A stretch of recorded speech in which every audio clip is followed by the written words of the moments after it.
그래서 여기서 이제 오늘 이 신의 품에 들어가기 전에 부처님의 그 평생의 가르침을 5가지로 구분을 해서 분류를 했어요. 그것을 오시, 그리고 8가지의 그 소위 가르침을 주셔서 오시, 팔교라고 하는 부분으로 부처님의 가르침의 장들을 나눴습니다.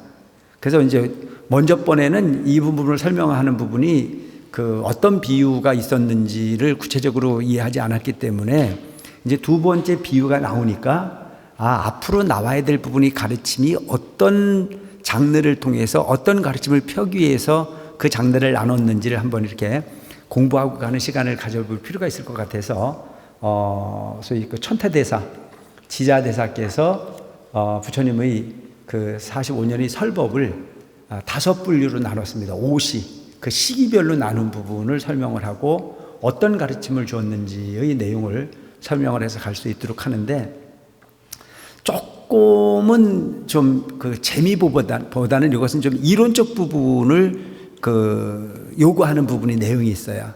그래서 뭐 보살님들 이걸 뭐 특별히 외워야 될 일은 없어요. 그냥 그런 게 있다는 정도로만 알고 가셔도 되니까 너무 큰 부담은 갖지 않으셔도 됩니다. 그래서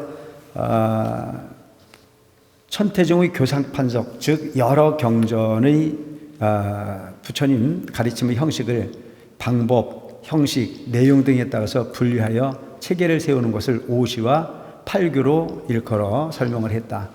오시팔교는 중국 남북조의 각종 교판을 이어받아 전체 불교를 종합적으로 체계화한 것으로 후세에 큰 영향을 끼쳤다, 이렇게 설명을 하고 있어요. 그래서 우리가 그 지자대사를 동토가문의 석가재현이다, 이렇게 설명을 하거든요. 중국 지자대사 그 탑전에 가면 지금도 화정봉이라고 하는 곳은 국청사가 있는 그 천태산 화정봉이라는 데를 가면 지자대사를 생전에 앉아서 자탈인망을 하셨어요. 앉아서 돌아가셨어요. 앉아서 돌아가셨는데 그걸 화장하지 않고 그대로 단지에 놓아서 그냥 모시고 그 부분을 탑으로 지었어요. 그래서 지자탑이, 그 지자대사의 탑이 지금도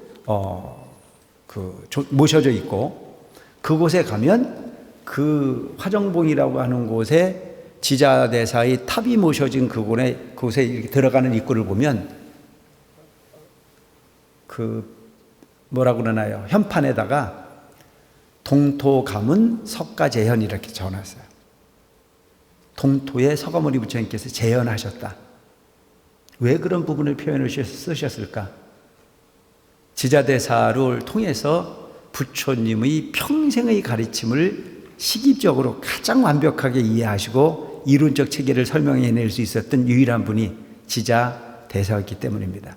그 지자대사를 우리는 천태대사라고 부르기도 하고 지자대사라고 부르기도 하고 지의라고 하는 부분으로 표현들을 하기도 합니다. 그래서 불교를 종합적으로 공부하는 많은 분들은 천태대사의 가르침을 바탕으로 공부를 하지 않으면 불교를 깊이 있게 공부할 수가 없었습니다. 그런 부분이 천태종을 만드신 분이, 그리고 여러분들은 그냥 천태종 그러면 그냥 법화경을 신봉하는 뭐 그런 종단인가 보다 이렇게만 생각하는 게 아닌데, 그게 아니고 천태종이라는 자체는 천태산이라고 하는 곳에서 지자대사께서 부처님의 일대시교를 가장 완벽하게 분류 체계를 정하시고 불교를 가장 이상적으로 가르칠 수 있는 가장 능력이 있는 스승이었다라고 하는 걸 이해해도 아마 잘못된 부분의 이해가 아닐 거라고 생각이 들 정도로 대단한 분이셨다. 그래서 중국 같은 부분에 그 스님들이 공부하는 내용을 보면 천태를 공부하지 않고는 불교를 종합적으로 공부하기가 어려워요. 우리나라에 계시는 스님들도 다 그건 인정을 합니다.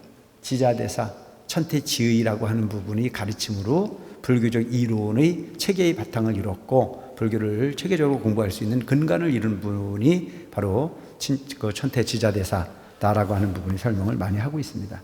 그래서 이 오시는 모든 경전을 서가모니 부처님이 일생 동안을 순체적으로 설법한 것으로서 그 순서를 5단계로 설정한 것이다. 그러니까 모든 분들은 불교를 잘못 이해했을 때는 그 경전의 가르침이 너무 크니까 안 못 보는 분들이 시각 장애를 가지신 분들이 코끼리를 만지는 경우나 마찬가지다, 이렇게 비유를 했어요. 그래서 코끼리가 너무 크잖아요. 너무 큰데 한 손에 만져지면 이게 코구나 이게 귀구나 이 부분을 해서 이렇게 그 형태를 알 수 있는데 너무 크니까 도저히 만져도 그게 구분이 잘 안 되는 거예요. 그래서 코끼리의 그 배를 만지는 사람은 벽 같다라고 얘기하고, 다리를 만지는 사람은 기둥 같다라고 이야기를 하고, 뭐 코를 만지는 사람은 무슨 호스 같다 이렇게 설명을 하는 거예요. 그래서 각자가 만들어진 부분이 불교를 통째로 이게 불교다라고 설명할 수 있는 부분을 가지고 있는 능력을 가진 분들이 별로 없었어요. 다 보질 못했으니까. 근데 그 부분을 완벽하게 다 보신 분이 지자대사예요. 완벽하게 이해하신 분이. 물론 완벽이라고 하는 말이 맞는지 모르지만 어쨌든 서가모니 부처님이 가르침을 종합적으로 이해하고 설명해낼 수 있는 능력을 가지신 분이 바로 지자대사였다. 그래서 그 지자대사는 부처님이 평생의 가르침이라는 자체를 체계적으로 설명을 해낼 수 있는 능력을 가지셨고, 그 체계적 부분의 능력을 첫 번째는 화엄시다. 근데 화엄시라는 자체는 부처님께서 깨달은 날서부터 21일 동안 해탈의 경지를 있는 그대로 설명한 화엄경을 설한 부분을 걸어서 화엄경이다.